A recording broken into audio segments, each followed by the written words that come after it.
Hi hello నమస్తే, నేను మీ SS Patnaik. వచ్చేసామండి అగ్ని పరీక్ష, బిగ్ బాస్ అగ్ని పరీక్ష ఎపిసోడ్ 14కి వచ్చేసాం. ఇంకొక ఎపిసోడ్ ఉంది. మొత్తానికి హౌస్లోకి వెళ్ళేది ఎవరు, వారి వారి హౌస్లోకి వెళ్ళేది ఎవరు అనేది తేలిపోయే సమయం రానే వచ్చేసింది.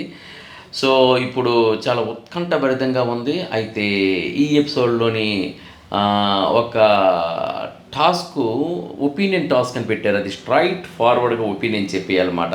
అది ఎలాంటి ఒపీనియన్ అంటే, బిగ్ బాస్ హౌస్లోకి వెళ్ళి ఎవరు ఉండడానికి అర్హులు, వర్తి అంటే ఎవరు మీన్స్ నీకు నువ్వు అర్హుడువా కాదా, నీకు వర్త్ ఏంటి అనేది, నీకు నువ్వు ఎందుకు వర్తి అనేది నువ్వు ప్రూవ్ చేసుకోవాలి, చెప్పాలన్నమాట ఫస్ట్ ఆఫ్ ఆల్.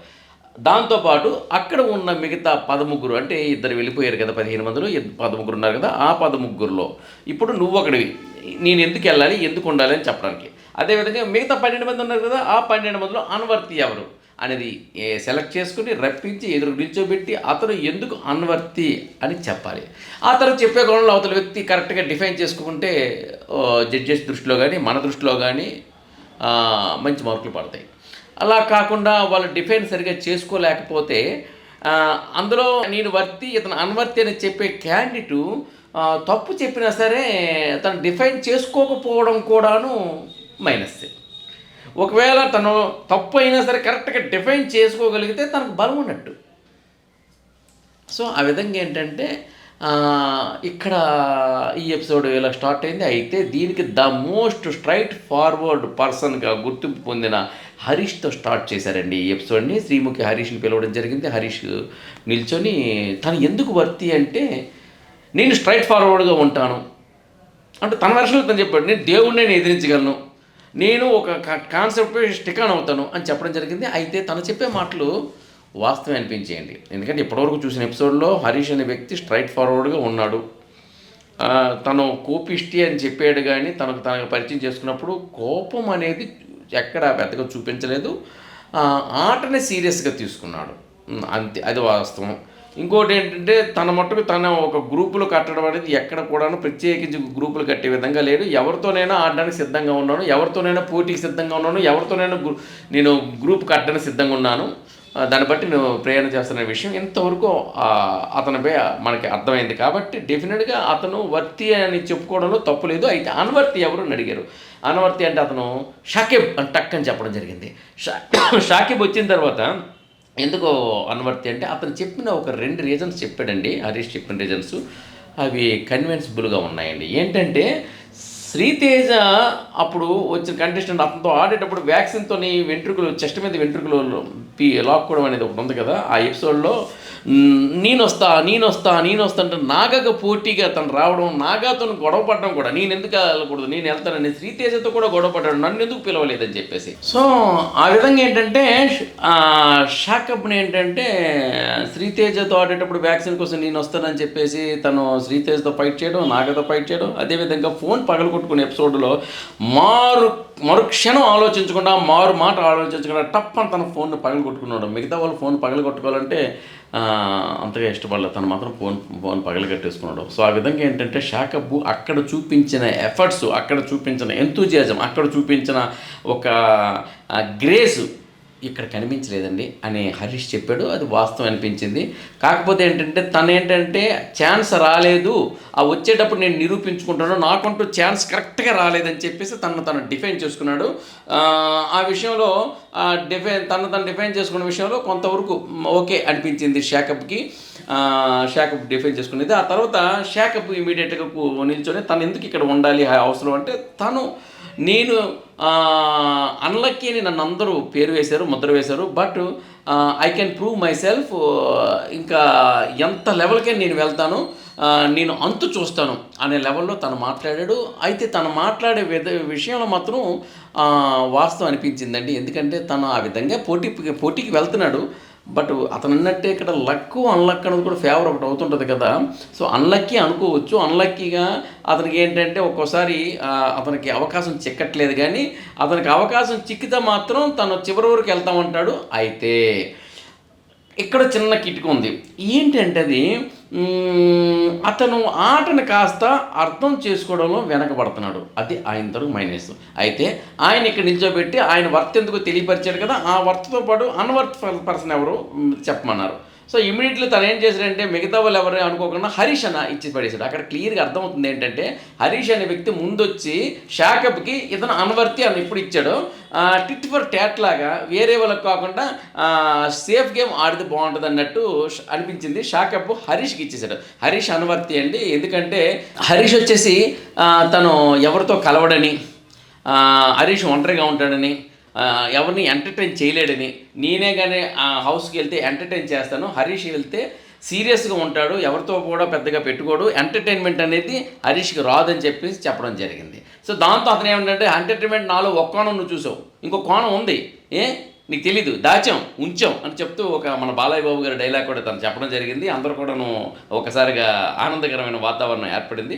ఆ తర్వాత ఏంటంటే ఇతను ఫిజికల్గా ఫిట్నెస్ లేడని చెప్తే ఇది బల పరీక్షకి రాలేదు, దీనికి ఫిజికల్ ఫిట్నెస్ వాళ్ళు వస్తారు, నువ్వు ముందు తెలుసుకుని ఆడు అని చెప్పేసి. అంటే ఒక విషయం ఏంటంటే షాకప్ చెప్పినవి కరెక్టే అనిపిస్తున్నా హరీష్ మాత్రం తను డిఫైన్ చేసుకోవడంలో ప్రతిసారి ముందడుగా ఉంటున్నాడండి.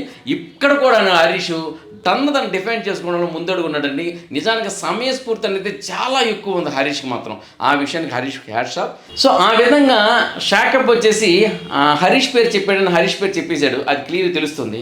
నెక్స్ట్ ఇంకెవరు నా పేరు చెప్పర్లేవు అనుకుని సేఫ్ గేమ్ ఆడాడు. కానీ ఇమీడియట్ తర్వాత వచ్చి నాగా కూడా వచ్చినప్పటికీ, నాగా ఛాన్స్ వచ్చినప్పుడు నాగా కూడా షాకప్ పేరు చెప్పడం జరిగిందండి, తను అన్వర్తి పర్సన్ అని. ఎందుకు అంటే తను కూడా ఇంచుమించు అదే రకం చెప్పాడు. తను స్టార్టింగ్లో చూపించింది ఇక్కడ లేదు, తను వెనకబడ్డాడు, తను ఏది చేసినా ల్యాగ్ అనిపిస్తుంది. ఇంతకుముందు ప్రియ తన ఆట ఆడేటప్పుడు బోర్ అనిపిస్తుంది అని అక్కడ ఆమె చెప్పింది. ఇక్కడ నాకేం చేశాడంటే ల్యాగ్ అనిపిస్తుంది అన్నాడు. అదేవిధంగా హరీష్ వచ్చేసి అప్పుడున్న ఎంతూజియాజం ఇప్పుడు లేదన్నాడు. అదే నాగా వచ్చేసి ఇక్కడ వెనకబడ్డాడు అన్నాడు. ఇవన్నీ చూసుకుంటే కరెక్ట్గా సింక్ అవుతున్నాయి షాకప్కి. ఎందుకంటే అందరి మనసుల్లో షాకప్ గురించి ఒకటే ఉంది, తను వర్తీ పర్సనే అయినప్పటికీ తను వెనకబడడంతో, ఆటలో బోర్ కనిపించడంతో, తనలో ఎంతూజియాజం తగ్గడంతో తను అన్వర్తీ పర్సన్ అని షాకప్కి నాగా కూడా సర్టిఫికేట్ ఇవ్వడం జరిగింది. సో అక్కడితో నాగా ఊరికే ఆగకుండా పవన్ కూడా నాగకి తనకు సర్టిఫికేట్ ఇచ్చాడండి, అన్వర్తి అని చెప్పి ఇవ్వడం జరిగింది. ఎందుకు అన్వర్తి అంటే తను ఎక్కువ ఎక్స్పోజ్ అవ్వలేకపోతున్నాడు. తను తర్వాత ఎక్స్ప్లెనేషన్ ఎక్కువ ఇస్తాడు. నేను ఎందుకు గెలిచాను, ఎందుకు ఓడాను, ఎందుకు అలా జరిగింది అని ఎక్స్ప్లెనేషన్ ఇక్కడ కాదు, చివరికి మనం గెలిచామా లేదా అంతే, నీ ఎక్స్ప్లెనేషన్ ఇక్కడ ఎవరు విండు అని చెప్పేసి చెప్పడం జరిగింది. అది వాస్తవమే. మనం ఎక్స్ప్లెనేషన్ కాదు అక్కడ కావాల్సింది, మనం గెలిచామా ఓడామా అంతే. సో ఆ విషయంలో నువ్వు ఎక్కువ ఎక్స్ప్లెనేషన్ ఇస్తావు అని చెప్పడం జరిగింది. తర్వాత ఆ మాటకి షాకప్ తను డిఫైన్ చేసుకుంటూ టైం వచ్చేటప్పుడు నేను ఇస్తాను, ఎదుటి వ్యక్తి మాట్లాడేటప్పుడు మనం మాట్లాడితే బాగోదు, మనం తగ్గు ఉండాలి, ఎదుటి వ్యక్తి హైపర్ అయినప్పుడు మనం తగ్గాలి, ఆ తర్వాత మన టైం వచ్చినప్పుడు ఇచ్చి పడేస్తానని చెప్పేసి చెప్పడం జరిగింది షాకప్. కాకపోతే ఇమీడియట్ కౌంటర్ ఇచ్చాడు మన పవన్. ఏంటంటే నీకోసం షో ఆగదు కదా, వెళ్ళిపోతుంది కదా, నువ్వు ఇప్పుడు ఇస్తావు, ఇంకా టైం లేదు కదంటే ఇప్పుడు టైం ఉంది అయిపోయిందని అనుకోక్కర్లేదని చెప్తున్నాడు. కానీ మరి పవన్ చెప్పింది కరెక్టే, షో అయిపోతుండగా ఇంకా ఇచ్చి పడేస్తుంటే ఇంకెప్పుడు ఇచ్చి పడేస్తాడు. తను ఆలోచించుకున్న విధంలో ట్యూబ్లైట్ ఆల్రెడీ టప్పని వెలగడు. సో మంచి పర్సను, గుడ్ హార్టెడ్ తెలుస్తుంది. కానీ ఏంటంటే చెప్పేటప్పుడు ఇమీడియట్గా అర్థం చేసుకోకపోవడం వల్ల తను ఎంత ఫాస్ట్గా పరిగెట్టినా సరే అక్కడ ఫలితం లేకుండా అయిపోతుంది. ఎనీహౌ మరి ఏమవుద్దో నెక్స్ట్ చూద్దాం. ఆ తర్వాత వచ్చేసి మనీష్కి ఛాన్స్ ఇవ్వడం జరిగింది, నువ్వు ఎవరిని ఎంచుకుంటావు అని. మనీష్ ఏంటంటే తను ఏంటంటే ఎందుకు కరెక్ట్ అనిపించుకోవాలంటే తను ఒకటే అన్నాడు, మిస్టేక్స్ తెలుసుకోవాలి, నా మిస్టేక్స్ నేను తెలుసుకున్నాను అని ఒప్పుకున్నాడు తను. ఇంకోటి ఏంటంటే నా మిస్టేక్స్ని సరిదిద్దుకోవడానికి నేను ఆటలో లైన్లో పడడానికి నాకు 5-6 ఎపిసోడ్లు పడింది అన్నాడు. వాస్తవం. ఆ 5-6 ఎపిసోడ్లో కూడాను బెల్లం కుట్టిన రాయిలాగే ఉండేవాడు మనీష్. ఏది చేసినా సరే ఫెయిల్యూరే. ఆఖరికి ఆ ఫెయిల్యూర్ ఎంతవరకు వెళ్ళిందంటే ఎల్లో కార్డు వరకు వెళ్ళింది. ఇంకా మనీష్ అవుట్, పనికిరాడు, ఇంకా మనీష్ ఈరోజు వెళ్ళిపోతాడు అనుకునే ఎపిసోడ్ కూడా ఒకటి వచ్చింది. ఆ రోజు అనుకోకుండా అందరూ తప్పాడటం వల్ల ఏమైందంటే మనీష్ బతికేశాడు. ఆ రోజు మిగతా వాళ్ళు అంటే 3 సంచాలకులు ఒక ఎపిసోడ్లు పెట్టారు. ఏంటంటే వీళ్ళు పనులు చేస్తే మార్కులు వేయాలి, మీ సంచాలకులు సాటిస్ఫై అయినంత వరకు మీరు పని చేయాలి, సంచాలకులు అలా ఆ టీమ్స్ని 3 టీమ్స్ని పని చేయించాలని పెట్టారు. అందులో 3 సంచాలకులు ఫెయిల్ అవ్వడం వల్ల మనీష్ బతికిపోయారండి ఆ రోజు. ఒకవేళ మిగతా 2 సంచాలకులు ఏమాత్రం వాళ్ళ తాలూకా గేమ్ని కనపరిచినా, వాళ్ళ తన ప్రతిభను కనపరిచినా, అట్లీస్ట్ న్యూట్రల్లో ఉన్న మనీష్ ఆ రోజు అవుట్ అయిపోవాలి. ఆ రోజు మనీష్కి లక్ అడ్డొచ్చి ఇద్దరు కూడా మిగతా ఇద్దరు కూడా బాగా సంచాలకత్వం సరిగ్గా చేయలేకపోవడం వల్ల మనిషి ఆ రోజు ఎల్లో కార్డుకి మనం తీసుకోకుండా కొంచెం భద్రతగా ఉండడం జరిగింది. లేదు అన్నట్లేదంటే అతను ఇక్కడ కంటిన్యూ అవ్వడానికి కారణం మిగతా ఇద్దరు సంచాలకులు పవనుని నెక్స్ట్ ఆ రోజు ఎవరు కాదు షాకప్. కాబట్టి ఆ రోజు అలాగే జడ్జెస్ మధ్యలో విడిచిపెట్టి వెళ్ళిపోయారు. ఆ ఎపిసోడ్ కూడా కరెక్ట్గా కంక్లూజన్ అవ్వలే. ఆ తర్వాత ఎపిసోడ్ నుండి వచ్చినప్పటికీ మనీష్ అందుకున్నాడు. తను అందుకున్న ఎల్లో కార్డ్ని రిటర్న్ ఇవ్వగలిగాడు. కాబట్టి ఏంటంటే ఇక నేను ఇప్పుడు నా ఆట మొదలైంది, ఇక ఆట చూపిస్తానని చెప్పాడు. అది నమ్మశక్యంగా అనిపిస్తుంది మనిషిది. కాబట్టి తన ఇంటికి వెళ్ళడు, బిగ్ బాస్ హౌస్కి వెళ్తాడని మాత్రం అనిపిస్తుంది. అయితే బిగ్ బాస్ హౌస్కి వెళ్ళకన్నా ఇంటికి వెళ్ళిపోయే పర్సన్ ఎవరు అని అన్వర్తి పర్సన్ని ఎంచుకోమని మన మనీష్కి అడిగితే ఆయన మారు ఆలోచించకుండా ఇమీడియట్లీగా నాగా అని పిలిచాడండి. అందరికి షాకు, నాకే షాక్ అనిపించింది. 2 స్టార్స్ ఉన్న నాగా ఇంటికి వెళ్ళడానికి అర్హత లేదని తేల్చి పడేసాడు మన మనీష్, మర్యాద మనీష్. 2 స్టార్స్. ఒకటి ఎందుకు అతను అన్వర్తి అని చెప్పాలి ఫస్ట్ ఆఫ్ ఆల్.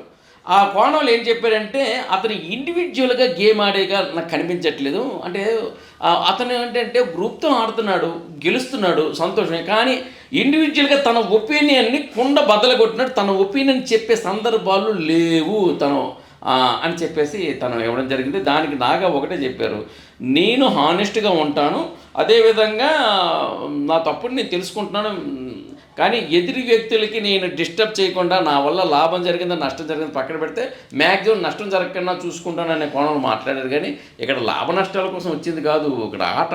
ఈ ఆటలోనే ఏంటంటే వాళ్ళు ఏమనుకుంటారు వీళ్ళు ఏమనుకుంటారో ఆలోచించకూడదు. మొదట తను బాగానే ఆడాడు నాగా, ఎవరెవరికి లీడర్స్ ఇవ్వాలి ఎవరికి లీడర్స్ ఇవ్వకూడదు అనే విషయంలో ఆడాడు. ఆ ఖచ్చితత్వం బ్యాక్ ఎండ్లోనే కాదు ఫ్రంట్ ఎండ్లో కూడా అలాగే ఉండాలి. అలా ఖచ్చితత్వం నాగలో లేదని ఒపీనియన్ మనిషిది. బట్ నాగా వచ్చేసి నా ఆర్ట్ నేను ఆడి చూపిస్తాను కదా అని కాన్ఫిడెంట్గా అయితే ఉన్నాడు నాగా. ఆ తర్వాత నాగా వచ్చి షాకప్ని రిజెక్ట్ చేశాడు. తర్వాత కల్కి రావడం జరిగింది. కల్కి తను ఏంటంటే నేను స్ట్రాంగ్ పర్సన్ని, నేను స్ట్రైట్ ఫార్వర్డ్గా ఉంటాను, నేను నేర్చుకోవడానికి నాకు టైం పట్టింది, నా బండి స్టార్టింగ్ ట్రబుల్, ఇప్పుడు నా బండి పికప్ అయింది, ఇక్కడ ఇచ్చి పడేస్తా, అందుకనే నేను అక్కడికి ఎలిజిబిలిటీ అని చెప్పడం జరిగింది. అది స్టార్టింగ్ ట్రబుల్లో అనిపించలేదు. స్టార్టింగ్లో ఆమె క్యాపబుల్ పర్సన్లో అనిపించింది. స్టార్టింగ్లో ఆమె మోస్ట్ క్యాపబుల్ పర్సన్గా అనిపించడం వల్ల ఆమె స్టార్టింగ్ ట్రబుల్ అనిపిస్తే ఈమె బయటికి పడారం లోపల లొడారమేనా అన్నట్టు అనిపించింది. కాబట్టి కల్కి ఇప్పుడు ఇచ్చి పడేస్తానంటుంది, కానీ మరి ఇచ్చి పడేయడానికి తనకి ఎపిసోడ్స్ ఉన్నాయో లేవో అనేది పెద్ద క్వశ్చన్ మార్కే. ఎందుకంటే ఆ కల్కిని ఏంటంటే రిజెక్ట్ చేసిన వ్యక్తులు కూడా ఉన్నారండి. ఎక్కడ మరి కల్కిని పడాల పవన్ ఉన్నారు కదా, పడాల పవన్కి మిలిటరీ ఆర్మీ పర్సన్ వచ్చేటప్పుడు తను వర్త్ ఎందుకో చెప్పుకున్నాడు. ఏంటంటే తను కూడా అదే తప్పును ఒప్పుకున్నాను, ఇప్పుడు నేను లైన్లో పడ్డాను, నేనే వర్తీ పర్సన్ తను చెప్పుకున్నాను, అందరూ చెప్పుకున్నట్టే. కానీ కల్కి వచ్చేసి ఒక థాట్ ఆఫ్ ప్రాసెస్లో ఉంది. అది తనకి ఆ ప్రాసెస్ కరెక్ట్గా లేదు, తనకు ఒక థాట్ ప్రాసెసింగ్ అనేది పర్ఫెక్ట్గా లేదు. నేను ఇది ఆడాలి ఇది చేయాలి అది వెళ్ళాలి అనే ఒక క్లారిటీ తన మైండ్లో మిస్ అయిందని కల్కిని రిజెక్ట్ చేయడం జరిగిందన్నమాట, అన్వర్తి అని చెప్పేసి. అదేవిధంగా శ్రేయ అని పిలిచారు, చిన్నపిల్ల 19 సంవత్సరాల అమ్మాయి శ్రేయ. ఆ శ్రేయ కూడా ఏంటంటే అంత చలాకి అమ్మాయి కూడాను మరి కల్కిని రిజెక్ట్ చేసిందండి. అంటే అన్వర్తి క్యాండిడేట్గా. ఎందుకు అన్వర్తి క్యాండిడేట్ అంటే ఒకటేమంటే బయట చాలా హైపర్ యాక్టివ్గా ఉంటుందట ఎవరు కల్కి. మరి బయట అంత హైపర్ యాక్టివ్గా ఉన్నప్పుడు, ఎందుకంటే అది మనం మొట్టమొదటి చూసాం మనం ఆమెలో. అంత హైపర్ యాక్టివ్గా ఉన్న ఆవిడ ఇక్కడ ఎందుకు అంత డల్గా ఉంటుంది, అదే ఒక మా కరెక్టే కదా. మరి ఇక్కడ డల్గా ఎంతో. అంతేకాకుండా మొన్న ఎప్పుడో జడ్జెస్ ఆమె గురించి అడుగుతున్నప్పుడు ఇలా తల ఉంచుకుందే కానీ డిఫైన్ చేయలేకపోయింది. అంటే డిఫైన్ చేయలేదు, తప్పో ఒప్పో నిన్ను నువ్వు డిఫైన్ చేసుకోగలగాలి. సైలెంట్గా ఊరుకుంటే ఏంటంటే మౌనం అర్ధాంగీకారం అంటారు. కాబట్టి ఏంటంటే అర్ధాంగీకారం కాస్తే మిగతా అర్ధాంగీకారం వేసి మొత్తం అంగీకారం చేసి ఇంటి బయటికి వెళ్ళిపోవడానికి అంగీకారం తెలియపరుస్తారు. కాబట్టి ఏంటంటే అలా డల్గా ఉండకూడదు. దానివల్ల ఏంటంటే శ్రేయ అనే వ్యక్తి కూడాను ఆమెకు సర్టిఫికేట్ ఇవ్వడం జరిగింది. అయితే కల్కి తను డిఫైన్ చేసుకున్నంతవరకు డిఫైన్ చేసుకుంది. ఎందుకంటే నిన్న నాకు ఎంచుకునే కోణంలో మిగతా వాళ్ళు ఎంచుకోకుండా ఆటలో అట్టిపండులాగా ఉంచారు. అంటే ఇక్కడ ఏంటంటే నాపై ఎవరికి ఒపీనియన్ లేదు అని మీరు అంటున్నారు, కానీ నేను ఎవరికి చెక్కిగా దొరకకుండా తిరుగుతున్నాను అనేది ఎందుకు అనుకోకూడదు అని చెప్తూ తను డిఫైన్ చేసుకున్నది. తను డిఫైన్ చేసుకునే విధానం బాగుంది. కానీ బలంగా చేసుకోలేకపోయింది అంతే. అది దాన్ని కాస్త బలంగా చెప్పే విధానంలో ఇంకొంచెం బలంగా అంటే ఒక ఫోర్స్ అనేది మనకి ఒక కాన్ఫిడెన్స్ లెవెల్ మనకు కనిపించలేదు అంతే. కానీ చెప్పడం మాత్రం కరెక్టే. అయితే తర్వాత ఇంత ఇద్దరు చేత అనువర్తి అనిపించుకున్న కల్కి ఎవరిని అనువర్తి అని తెలుసా? తనకి ఎవరు అనువర్తి అంటే డివైన్ పవన్ అని చెప్పింది అన్నమాట. సో ఆ పవన్ ఎందుకు అనువర్తి అంటే తను ఫస్ట్ వినాలి, ఆ తర్వాత టాస్క్ని అర్థం చేసుకోలే ఆడాలి. నువ్వు ఫస్ట్ ఫస్ట్ గేమ్ని అర్థం చేసుకోలేకపోయినాడు ఎలా ఆడగలవు అనే విషయం కలికి స్ట్రైట్ ఫార్వర్డ్గా అడిగింది. ఆ విషయం కరెక్ట్గా స్ట్రైట్గా అడిగింది. నిజమే, అక్కడ అదే అనిపిస్తుంది. స్ట్రైట్గా ఫస్ట్ వినాలి, దేన్నైనా విన్న తర్వాత అర్థం చేసుకోవాలి. అర్థం చేసుకున్నాక గేమ్ అర్థమైతే మనం కరెక్ట్గా ఆడతాం. గేమే అర్థం కాలేదనుకో మనం ఏం ఆడతాం? గేమ్ అర్థం కాకుండా ఉండాలంటే వినడం అనేది మనకు ప్రధాన టాస్క్ కదా, వింటేనే కదా అర్థం అవుద్ది. సో ఆ విషయంలో తను వినాడు అనే విషయాన్ని స్ట్రైట్ ఫార్వర్డ్గా చెప్పేసింది. అది వాల్యుబుల్ పాయింట్. అందరూ అదే అనుకుంటున్నారు. పవన్ అనే వ్యక్తి ఆటలో ఆడేటప్పుడు ఎందుకు డల్గా ఉంటాడు, తను వినడు అనే విషయం అనిపిస్తుంటుంది. నిన్న మూటలు పట్టుకునే ఆట దగ్గర తప్ప మిగతా అన్ని ఆటల్లో కూడా తను వినడం తక్కువనే అనిపించింది. సో ఆ విషయం అంటే అప్పుడు ఆ పవన్ అనే వ్యక్తికి ఇప్పుడు ఛాన్స్ వచ్చింది. నువ్వు ఎవరిని అన్వర్తి అని చెప్తావు అని అడిగారు. ఫస్ట్ తనవర్తి ఎందుకు చెప్పుకుంటున్నావు అంటే తను ఒకటే అన్నాడు, తను అందరిలాగే నేను బాగా ఆడతాను, ఎంటర్టైన్ చేస్తాను అని ఏవో చెప్పాడు. కానీ అది అంతగా మనం గుర్తుంచుకొని చెప్పే విధంగా అంతగా పవన్ చెప్పలేకపోయాడు. అది వాస్తవం. అయితే పవన్ ఇంకా రిజెక్ట్ చేసిన వ్యక్తి షాకిబ్ గురించి ఇంకా అంత చెప్పినట్టు చెప్పి ఇందాక చెప్పుకున్నాం, మాట్లాడుకున్నాం. ఇక తర్వాత వచ్చినప్పటికీ డాలియాకి వచ్చింది ఛాన్స్. డాలియా ఏంటంటే మరి నువ్వెందుకు ఇక్కడ ఉంటున్నావు అంటే నేను ఆట ఆడతాను, కాన్ఫిడెంట్గా ఉంటాను, నేను గేమ్ మీద ఫోకస్ చేస్తాను అని చెప్తుంది. కానీ తను చెప్పేటప్పుడు ఏంటంటే ఫర్ ఎగ్జాంపుల్ ఇప్పుడు కల్కి మాట్లాడేటప్పుడు ఒక కళ కనిపిస్తుంది, నవ్వు కనిపిస్తుంది. శ్రేయ మాట్లాడినప్పుడు ఒక నవ్వు కనిపిస్తుంది. హరీష్ మాట్లాడినప్పుడు కాన్ఫిడెంట్ కనిపిస్తుంది. మరి ఏ మాట కామాట చెప్పుకోవాలి. కానీ షాకిబ్ మాట్లాడుతున్నప్పుడు కూడాను తనకి అన్వర్తి అని చెప్పిన ఫేస్లో నవ్వు ఉంటుంది, తనకి వర్తి అని చెప్పిన నవ్వు ఉంటుంది. నెక్స్ట్ తన ఎందుకు వర్తి అని చెప్పుకోవడంలో కూడాను నవ్వు ఉంటుంది. అంటే ఏంటంటే స్మైల్ అనేది ఏంటంటే ఎదుటి వ్యక్తికి ఆకట్టుకుంటుంది. అతను మగవాడవని అమ్మాయి అని. కానీ నిజానికి ఇక్కడ డాలియా అందమైన అమ్మాయి అయినప్పటికీ తన ఫేస్లోని స్మైల్ లేదండి. ఎప్పుడు చూసినా ఏదో అని నిజంగా అందరూ అన్నీ పొందిపోతారు అన్నావు, కానీ ఏదో కోల్పోయిన వ్యక్తి, జస్ట్ అంతకు ముందే కోల్పోయిన వ్యక్తి అలా కనిపిస్తుంది ఆమె ఎక్స్ప్రెషన్. అంటే మనకి ఎన్ని బాధలున్నా లోపల దాచుకోవాలండి, బయటికి స్మైల్ కనిపించాలండి. మన లోపల ఉన్న రోగాన్ని, ఇంట్లో ఉన్న అప్పుని ఎప్పుడు మనం బయటికి చెప్పుకోకూడదు. లోపల ఉన్న రోగం చెప్పుకుంటే బయటికి దగ్గరికి రానివ్వరు. లోపల ఉన్న ఇంట్లో ఉన్న అప్పుని చెప్పుకుంటే మనతో కలిసి మాట్లాడడానికి కూడా రారు. ఎందుకంటే ఎక్కడ అప్పు అడుగుతామని. ఇది అలాంటి విషయంలో ఏంటంటే మన లోపల అంటే ఇక్కడ అప్పులు రోగాలు అనేది ఇది ఒక ప్రోవెర్బ్ నేను చెప్పాను అంతే. ఇందులో అప్పులు ఎవరికి ఉన్నాయి, రోగాలు ఎవరికి ఉన్నాయి అనే విషయాన్ని మీరు అనుకోవద్దు. ఇది ప్రోవెర్బ్, సామెతలాగే తీసుకోండి.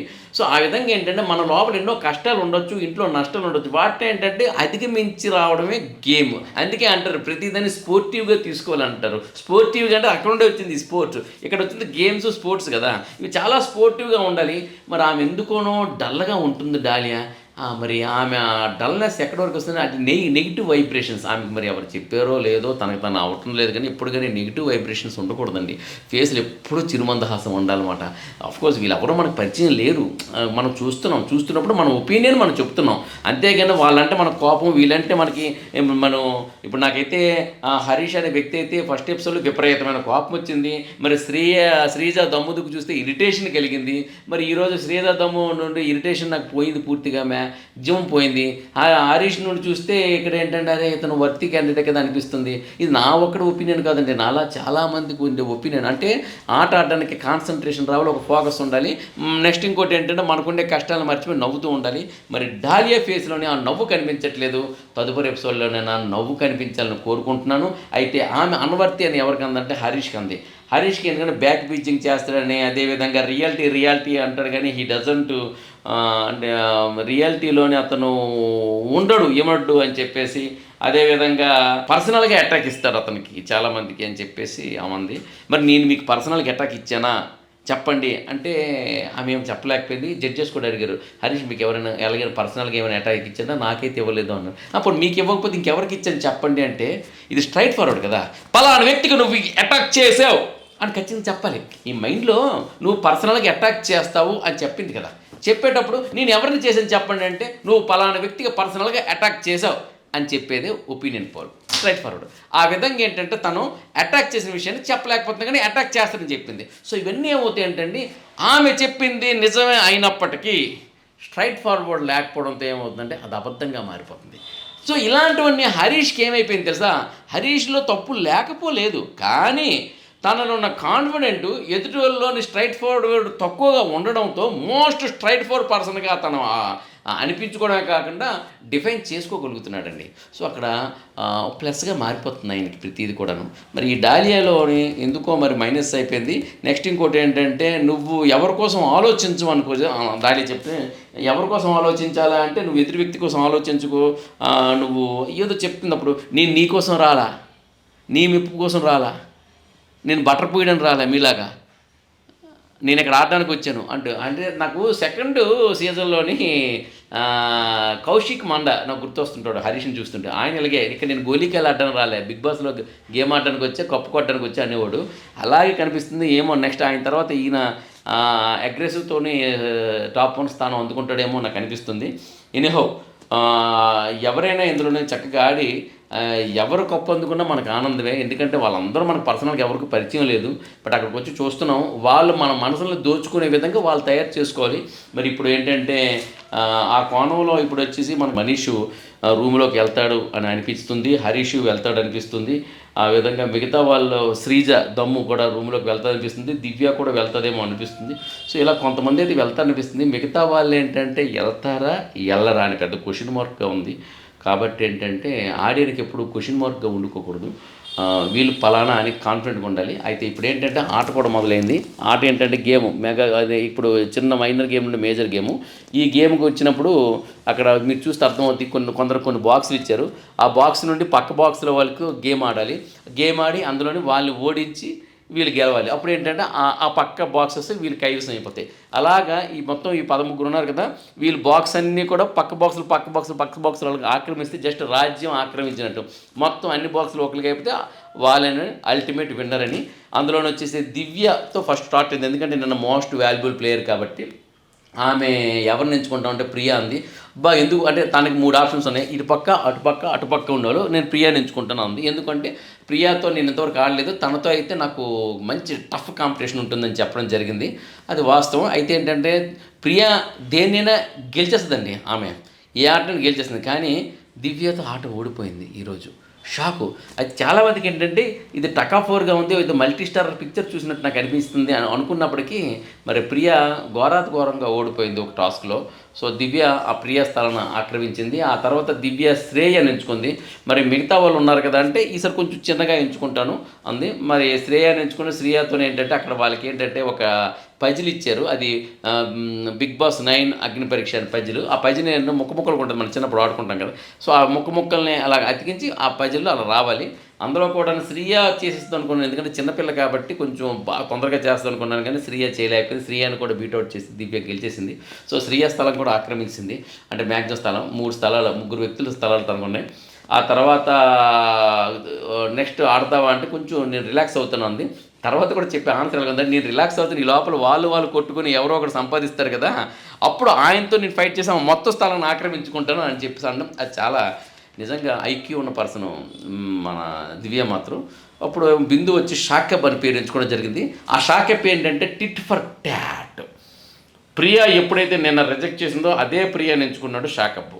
ఈరోజు అదే కోణంలో షాకప్ ఏం చేసిందో హరీష్ అన్వర్తి పర్సన్ అని చెప్పేసి వేశాడు కదా, ఆ వ్యక్తి పక్కన ఉన్నాడు ఒకటి అక్కడ ముగ్గురు వేసారు అన్వర్తిని. కానీ తనకు ఆనుకున్న వ్యక్తుల్లో డాలియా హరీష్ ఉన్నారు. డాలియా ఇంకా సర్టిఫికేట్ ఇవ్వలేదు కదా అతనికి అన్వర్తిని, మరి హరీష్ ఇచ్చారు కదా అన్వర్తిని. అందుకని చెప్పేసి ఎవరు నాకు రిజెక్ట్ చేశారో వాళ్ళతోనే ఆడతాను అనే మనస్తత్వం కలిగిన వ్యక్తి మన షాకప్, వాళ్ళతోనే ఆడతాడు. సో ఆ విధంగా ఏంటంటే లాస్ట్ టైం అలాగే ఎంచుకున్నాడు ప్రియాతోని. మరి తెచ్చుకున్నాడు కానీ ఆటలో అవుట్ అయిపోయి ఎల్లో కార్డు తీసుకోవాల్సి వచ్చింది. ఆ తర్వాత ఈరోజు మరి హరీష్ని ఎంచుకున్నాడు. మరి ఈరోజైనా గెలుస్తాడు అనుకుంటే మరి బాల్స్ ఎగరేసి తలలో పట్టుకోవాలి. ఒకసారి గేమ్ చూడండి, అందులో కూడా మరి మనోడు కొంచెం ఘోరంగా అవుట్ అయిపోయాడనే చెప్పాలి. హరీష్ వచ్చేసి గెలిచేశాడండి. సో ఆ విధంగా ఏంటంటే ఇది కూడాను మరి హరీష్కి ప్లస్, షాకప్కి మైనస్ అయింది.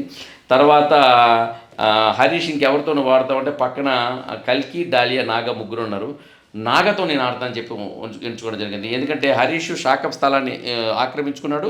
తర్వాత ఇంకొక స్థలాన్ని ఆక్రమించుకోవాలంటే కల్కి, డాలియా కాకుండా నాగ. ఎందుకంటే నాగాతో టక్ ఆఫ్ వార్ కరెక్ట్గా ఉంటుంది నాకు, ఒక టఫ్ కాంపిటీషన్ అవుతున్నారు. అంటే కల్కితోని డాలియాతోని నాకు అంత టఫ్ కాంపిటీషన్ కాదు అని తేల్చి పడేశాడు అన్నమాట హరీష్. నాగతో స్టార్ట్ చేశాడు. నాగతో స్టార్ట్ చేసిన తర్వాత నిజంగా ఆ గేమ్ మాత్రం చాలా ఇంట్రెస్టింగ్గా వెళ్ళింది. ఎందుకంటే ఇద్దరు ఆటలోని స్మార్ట్నెస్ చూపిస్తారు. ఎంత స్మార్ట్నెస్ చూపించినా చివరాఖరికి వచ్చినప్పటికీ హరీష్ గెలిచేసాడండి. హరీష్ గెలిచిన సో నాగా స్థలం కూడా ఆక్రమించుకున్నాడు. ఇప్పుడు నాగాకి 3 స్థలాలు, అదే హరీష్కి 3 స్థలాలు ఉన్నాయి, తినకు కూడా 3 స్థలాలు ఉన్నాయి. ఎవరికి? మన దివ్యకి. సో మొత్తానికి హరీష్, దివ్య సమబుద్ధితో ఉన్నారు. 3 స్థానాలు ఆక్రమించుకొని నెక్స్ట్ మరి హరీష్ నువ్వు రిలాక్స్ అవుతావు, ఆట ఆడతావు, ఆడతానన్నాడు. ఎవరితో ఆడతాడంటే దివ్య. అంటే టక్ ఆఫ్ 3 స్థానాలు ఎట్ ఏ టైం. దివ్య గెలిస్తే హరీష్ 3 స్థానాలు తీసుకుంటుంది, మరి హరీష్ గెలిస్తే దివ్య స్థానాలు తీసుకుంటాడు. సో హరీష్ మాత్రం నేనైతే గెలిచేసిన కాన్ఫిడెన్స్తో ఆట మొదలెడతా ఉన్నాడు. వాళ్ళిద్దరికీ ఆట మొదలైంది, కట్ చేస్తే ఎపిసోడ్ క్లోజ్ అయింది.